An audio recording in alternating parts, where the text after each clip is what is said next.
West Hill United is a progressive spiritual community where how you live is more important than what you believe. West Hill United is a people, a place, an idea. We are a community living out of a progressive faith, striving to make a positive difference in our own lives, the lives of others, and the world.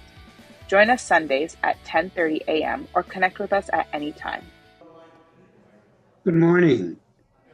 This is the moment in our service when a very warm welcome is extended to one and all. This welcome is like a blanket that wraps everyone, whether one is on the site at West Hill, across the province, across the country to the Pacific Ocean, on both sides of the Canadian-US border, across the Atlantic to the United Kingdom, and farther east to Nigeria. Welcome to West Hill. At this point, we will have our land acknowledgements. This is something that we do every Sunday. And this is time for us to stop and reflect upon our relationship with the Indigenous or First Nations peoples. And the treaties go back to about the mid part of the 18th century, a little bit earlier for the French court in Versailles. And these were treaties with the Indigenous peoples of that time. The treaties don't cover the whole country. There are large portions of unceded land. And the treaties were put together actually over centuries, so that now Canada is, and hence we as citizens are responsible for acknowledging and honoring the terms of those agreements. West Hill is located in the Treaty 20 and in the area of the Williams Treaties of 1923. These are the lands of the Mississaugas of the Credit First Nation and were previously occupied by the Seneca and Huron-Wendat First Nations. It is important to us here at West Hill that we commit to supporting true reconciliation in the present by honoring the 94 calls to action from the Truth and Reconciliation Commission from 2015. Regrettably, few of which actions have been completed to date. We invite you to visit the Yellowhead Institute website, an Indigenous-led research and education center at Toronto Metropolitan University. This university plays an important role in holding governments accountable, advocating for the rights of Indigenous peoples, and developing models of change that support Indigenous futures. Morland. Thank you. Thank you, John. When I discovered the theme or topic of this morning's talk, I came across the word humble and humility. They spoke to the inner grammarian, which meant I automatically went to the dictionary to look them up. And humble is an adjective defined as not proud or arrogant. Humility, on the other hand, is a noun defined as freedom from pride or arrogance. It is a synonym for humbleness, as it refers to the quality of being humble. Then my mind turned to, I wonder what some people have written about this idea, this very important, powerful word. And here I'll share 6 one-line reflections with you. True humility is not thinking less of yourself, it's thinking of yourself less, by C.S. Lewis. Confucius observed that humility is the solid foundation of all virtues. Simone Weil said, humility is attentive patience.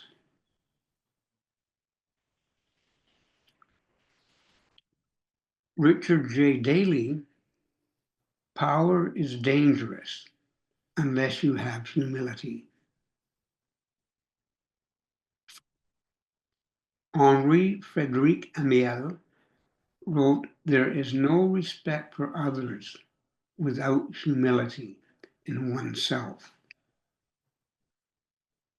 And finally, John Buchan, without humility, there can be no humanity.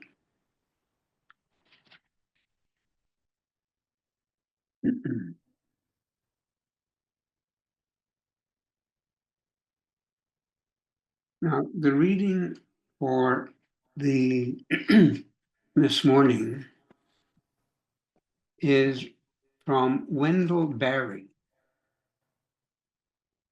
titled Leavings. I go by a field where once I cultivated a few poor crops. It is now covered with young trees, for the forest that belongs here has come back and reclaimed its own. I think of all the effort I have wasted and all the time and how much joy I took in that failed work and how much it taught me. For in so failing, I learned something about my place, something of myself, and now I welcome back the trees, offered as wisdom for the journey. May we walk in its light. This morning, I'm very pleased and honored to be able to introduce our guest speaker, Daryl R. Van Tongeren, Ph.D., who is a professor of psychology at Hope College and the director of the Frost Center for Social Science Research. A social psychologist, he has published more than 250 scholarly articles and chapters and 4 books on topics such as religion, meaning in life, and virtues. Most recently, his work has focused on the psychological and social processes of leaving religion and undergoing religious change. His research has been covered by numerous media outlets, including the New York Times, The Atlantic, and Hidden Brain, and has been supported by numerous grants from the John Templeton Foundation. He has won national and international awards for his research and has earned fellow status at the Association of Psychological Science, Society for Experimental Social Psychology, Midwestern Psychological Association, and International Society for Science and Religion. He is an associate editor for the Journal of Positive Psychology and a consulting editor for Psychology of Religion and Spirituality. Daryl, welcome. Thank you so much. Thank you so much for having me. I'm very grateful to be here, very grateful to spend this time together with you to share about humility. And so, the question that I get when I tell people that I study humility is, well, do we really need humility today? And to that, I would say that we do. So, you know, I'm a social psychologist, and so I approach this with, empirical data. And so there are some other scholars who suggest that the United States and really the Western hemisphere is really experiencing a narcissism epidemic. We're enamored with ourselves and we're strongly addicted to our self-esteem. And even if you don't believe that, what I do think you will agree with is that it's becoming increasingly difficult to interact with people with whom we disagree. The news that we get is filtered. It's easy for us to distance ourselves from people who don't hold the same viewpoints or share our perspectives. There can be tense family meals and stressed holidays. Really, what's ending up is we are becoming entrenched in our biased and selfish ways of engaging the world. And we're pretty convinced that we're not as bad as other people. But as a result, we're more lonely, anxious, depressed, and miserable than we've ever been before. And so I suggest that it's possible that what we need right now is humility. Humility is a possible countercultural solution to this ever-growing problem of division, loneliness, and anxiety. But I realize that it stands in direct opposition to cultural currents. And so I wrote a book in 2022 about humility. And when I tell people that, they say, oh, a book on humility, that's great. That's what my father-in-law needs. Or I need to give that to my sister-in-law, right? And so oftentimes they don't think it's something that they themselves need. But what is humility? I like to think about humility as being the right size in a given situation. So we may think about the Aristotelian golden mean. So you might imagine that humility is being the right size or kind of the golden mean. And so rather than being too big, which would be arrogance, and that would definitely not be humility, but also not being too small, which would be servility. And so humility is this golden mean in which one side is taking up too much space and too much credit, and the other side is being too small or not taking up enough space. It's being just in between. And so it's important when we're thinking about humility that we avoid the ditches. So the ditch of arrogance is one in which we're more likely to accept praise and not take our fair share of the blame. It's one in which we are more likely to want to spotlight ourselves and only consider our needs and not consider the needs of others. And so, it's one of those interesting situations in which the people that probably need humility are probably the people who are least likely to be open to humility, right? So you can imagine the difficulty of trying to encourage folks to become more humble because the arrogant folks actually think they're the most humble. So when we first were presenting some of this research, an audience member said, oh, humility, that's the thing I'm the best at. I can't wait to hear about this, right? And so that's not necessarily what we're looking for. So, but the other ditch that we want to avoid, and sometimes humility gets a bad rap, is servility. And servility is really when you think that you're worthless or you don't have as much value as other people, that you can't speak up or share your perspective. But that's not humility either. And that's probably a misuse of humility.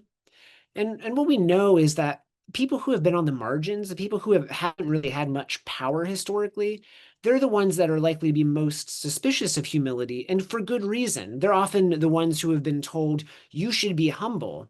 But what they're really being told is you should stay in line so we can maintain the status quo. And so we want to find that balance of humility being the right size. So if we take a closer look at humility, we realize that humility has two different dimensions. So intrapersonally, so within ourselves, it involves having an accurate view of yourself. So this means knowing both your strengths and your weaknesses. So what are some things that you can bring to a relationship or to a community? And also, what are the things that you're not very good at? And being okay with that, just being honest with yourself. So it doesn't mean diminishing your strengths if you are strong at something, but it also means acknowledging your own limitations. And it means admitting the limitations of your beliefs.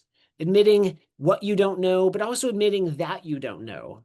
I remember one time when my wife and I moved to Michigan when I first got my job, and we met some friends. And these were friends who had traveled the world and were very cultured, and they always seemed to have a lot of interesting things they wanted to talk about. And they would routinely say, "Oh, have you watched this movie or read this book?" And in the beginning, I was really insecure. So I was like, "Oh, yeah, I've read that book or I've seen that movie." And I hadn't. And I realized that I wasn't being very authentic, and I was worried about being judged by them. And so I made a decision one time to say to myself that the next time they asked me that, I would say, "You know what? I don't know. I've never watched that. I've never seen that. I've never traveled there before." So the next time they said, "Have you ever read this book?" I sheepishly admitted that I hadn't. And they said, "Oh, I think you'd love it." And they walked to the other room, grabbed the book, and handed it to me and said, "Here, you should read that book." They didn't judge me, but rather they offered me this opportunity to learn and grow, but it would have never happened if I didn't admit the things I didn't know. So interpersonally, it looks like thinking about the needs of other people. So we can tend to lean toward being more selfish or egoistic. And so humility helps us restrain our ego. And it encourages us to have respectful interactions with other people. And this one is really important. Truly humble people prioritize the relationship over proving that they're right. And so this reminds me of when my wife and I first got married, kind of one of our first arguments we got into, or heated discussions, if you will. I shifted from being a loving husband into dedicated attorney. And I'm not even an attorney, but I really wanted to prove my point. And we went round and round. And by the end of the argument, I had won the argument, but I think I had lost more than I had gained because I totally lost sight of the relationship. And so people who are humble realize it's not about proving that you're right. It's about making sure that the other person that you're talking with and interacting with knows that you care about them, that they feel respected, and they feel valued.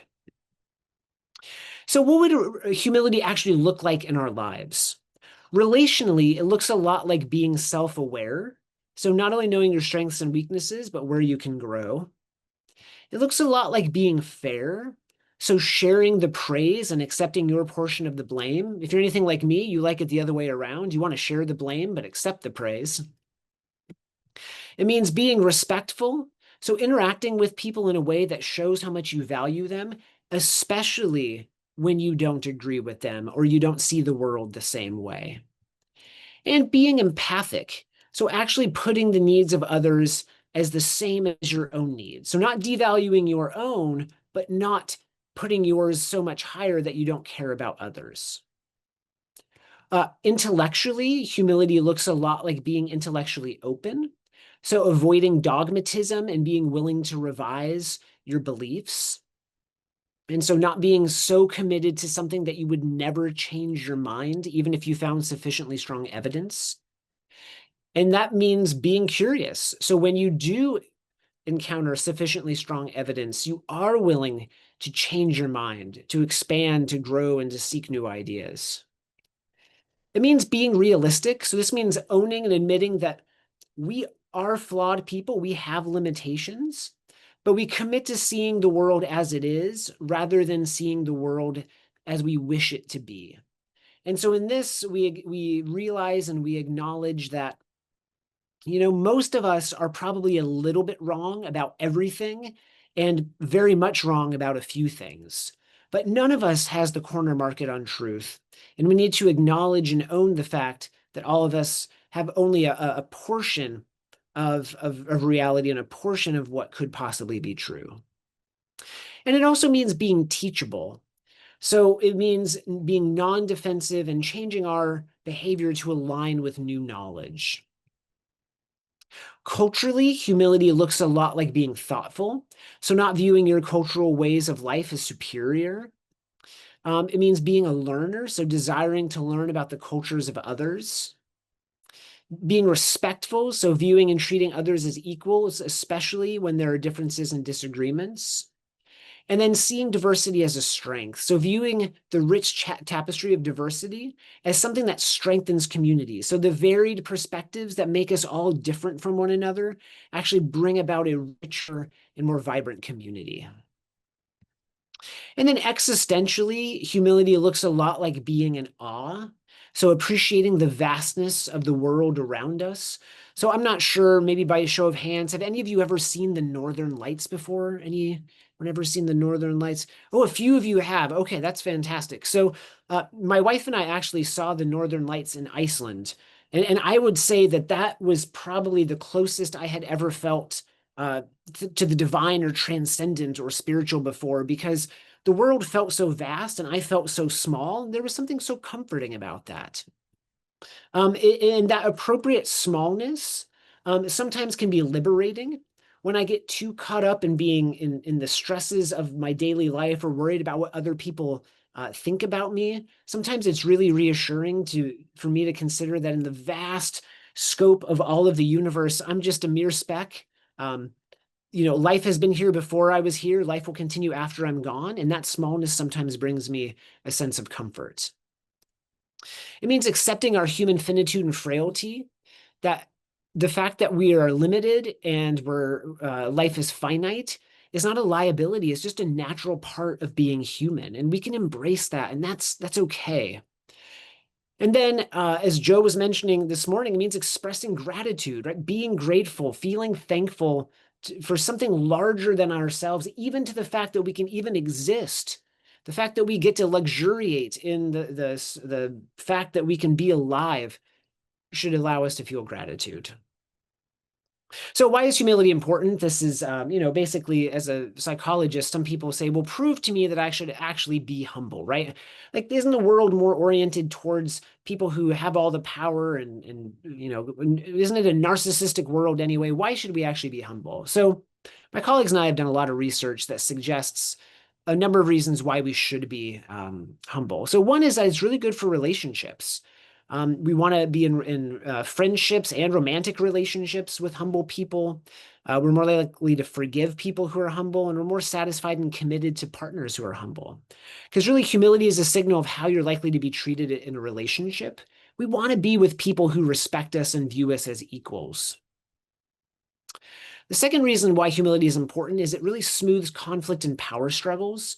So you can kind of think about it as a social oil. It reduces relational wear and tear. And so there's been a lot of work around leaders, and humble leaders are much more effective than those that aren't. It improves therapy sessions, and it can really even reduce intergroup conflict and aggression when people disagree with one another. It even improves your well-being. So people who are humble have a greater ability to manage and engage in diverse perspectives. They remain more open to evidence. It reduces negative responses. One of my favorite studies is we brought couples into the lab and we asked them what they normally argue about, and we had them write that down. And then we asked them to argue in the lab for 10 minutes, and we had them hooked up to physiological equipment, and we found that when both partners were humble, they had better cardiovascular responses while they were discussing an area of high tension and high conflict. So it's good for the mind and it's good for the body. And so what's the key to humility? This is what I think the key to humility is a sense of psychological security. So we get defensive when we feel like we're under attack, but that's often because we're probably trying to protect our overinflated egos. And so most of us put our self-worth in the hands of other people. We say, well, I'm not valuable or worthwhile unless I have the approval of these people, or I have this much money in my bank account, or I have this much power or status. And so what we're doing is we're putting our well-being on things that we can't control. And so humility is wildly different. It's a sense of psychological security that says, I'm already a person of worth. Ipso facto, just who I am. I'm already loved. I'm already enough. I'm already valuable. And so once we realize that we already have self-worth and we don't need to have our worth be contingent on other people's approval or external markers of status, power, or wealth, it allows us to be non-defensive and engage the world more humbly. So how do we cultivate humility? The first thing that we can do is we can seek feedback from a trusted source. So ask someone that you trust, that you believe is going to tell you the truth, how humble you are, and areas in which you might be able to grow. And, adopt a mindset of growth that you don't have to be perfectly humble. That's why you're engaging in this. But also be aware that you might be biased when they're telling you their feedback. And if their feedback is unsettling to you or it's not what you thought, if you're anything like me, you might get really defensive and start arguing why you're more humble and how can't they see that you're just more humble, which is really kind of ironic and kind of loses the point. And so be sure to reduce defensiveness, right? When people give you feedback that you might need to become more humble, you should believe them. And you need to start getting comfortable with the idea that you could be wrong. A third way to cultivate humility is to really open up your heart. It's to build empathy. I really think that empathy might be a cornerstone of humility, and it really involves taking someone else's perspective. Imagine, what are they trying to convey in that situation? What might they be feeling? A way to do that is to reflect on your own shortcomings and realize there have been times where you haven't always gotten it right, in the same way that they may not be getting it right.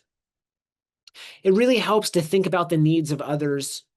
And really, if you decenter yourself, this is really, really, really valuable. And for me, this often includes getting a wider view, such as taking a walk in nature or just anything that can get me out of my own selfish patterns.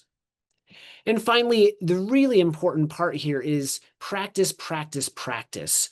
No one can just show up one day and decide, oh, I'm going to run a marathon. Well, at least I can't anyway. Maybe you can, right? To train for a marathon, do something really challenging. Take small, consistent efforts day after day after day. And I like to think that in our culture, there's this moving sidewalk that's always moving towards selfish narcissism and pride. And so every morning we have to commit to walking against that moving walkway.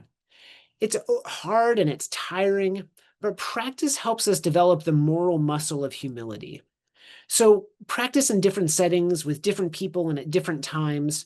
And over time, you will make humility a habit. So what we need to do is we need to avoid assuming that there are things we can't change because those are non-negotiables. Oftentimes what happens is we have too many non-negotiables and we're unwilling to change those. So avoiding one of the pitfalls is reducing the number of non-negotiables that you're unwilling to change your mind about. A second is to avoid rearranging your prejudices. So sometimes when we change our minds, as William James says, we think we are thinking when we're merely rearranging our prejudices. And so oftentimes, if we're leaving one group because we think that they're mean and intolerant, we join another group that thinks that former group was mean and intolerant. And really, we haven't changed, we haven't grown, we've just shifted the target of our vitriol and rearranged our prejudices. So in what ways are you empathic and understanding toward those with whom you disagree? And what we need to realize is when we're open-minded and when we're humble around really big issues or topics like existential questions, it might actually undermine our sense of security, and it might make us feel a little bit more anxious. And so if we are holding our core commitments with humility, it's possible that saying, I don't know, and embracing that uncertainty might be on some level a little bit unnerving. And so we might need to build an existential distress tolerance for holding some of our beliefs more humbly. So in summary, humility is our ability to know ourselves, so acknowledge and own our cognitive limitations and the fallibility of our beliefs. To check ourselves, so to restrain our ego and our need for superiority and defensiveness, especially when sharing our viewpoints with others. And to go beyond ourselves, to listen, to cultivate curiosity, be teachable, and seek to understand other people's perspectives. I appreciate it. Thank you so much. If you're interested in learning more about this, I wrote a book in 2022 called Humble: Free Yourselves from the Traps of a Narcissistic World. And I will be sticking around a little bit and would be happy to answer any questions you might have. Become a sustaining champion of West Hill United's work by committing to an automatic monthly donation. Learn more or donate now through Canada Helps.